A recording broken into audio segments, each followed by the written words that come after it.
Дотооддоо ноос ноол уран бүтээгдэхүүнийг үйлдвэрлэх бодлогыг засгийн газраас дэмжиж үе шаттай ажилласнаар өнөөдөр манай улс дотооддоо цэрэг цагдаа сурагчийн дөрөнд хуцсны даавууг 90% үйлдвэрлэх чадамжтай болоод байна. Ер нь Монгол хонины ноос нь дөрвөн төрөл байдаг байна. Бусад орны малын ноосноос технологийн чанартай, өөрөөр хэлбэл 60 орчим хувийн ноол урлаг чанартай байдаг. Зөвхөн нэг жишээ татахад сурагчийн дөрөнд хуцсны 40%-ийг ноол урлаг чанартай ноосон даавуугаар хийж байгаамаа. Монгол хонины ноосоор бол нарийн утас хийх, нарийн даавуу хийх технологи бол одоо энэ ер нь 2000 оноос судалгаа 2011 оноос бол яг даавуу хийх утас хийх технологи бол ингээ өнөөдөр бол ингээ бэлэн болтлоо гэдэг. Тэгэхээр зэрэг энэ юу бол ер нь нэхэмлийн үйлдвэрлэлийн хөгжлийн цар хүрээг бол одоо энэ утасны номер дээр нарийн бүдүүн байна уу гэдэг нарийн номер тэгээ даавуу үйлдвэрлэл гэдэг бол бас нэлээд өндөр түвшингийн бол харуулдаг.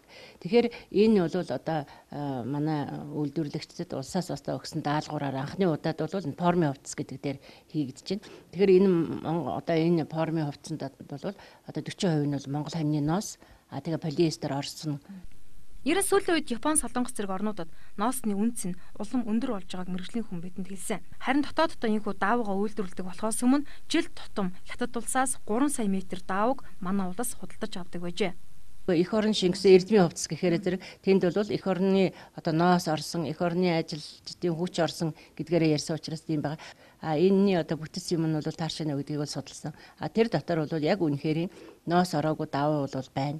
Нөгөө бид нарын хэдэн мянган эргэлтийн төсвөрлөхийг бол даах тийм юмнууд ороод ирсэн биш. Тэгэхээр өөрийн орондоо энэхүү ноос ноолын үндэсний үйлдвэрлэгчид нэгдэж нийлээд ноосыг дааван бүтээгдэхүүн болгосноор сурагчийн дөрөнд хуцсыг 100% хангах буюу нэг жилд 850 мянган метр даавны хэрэгцээг бүрэн хангах боломж бүрдэж байгаамаа.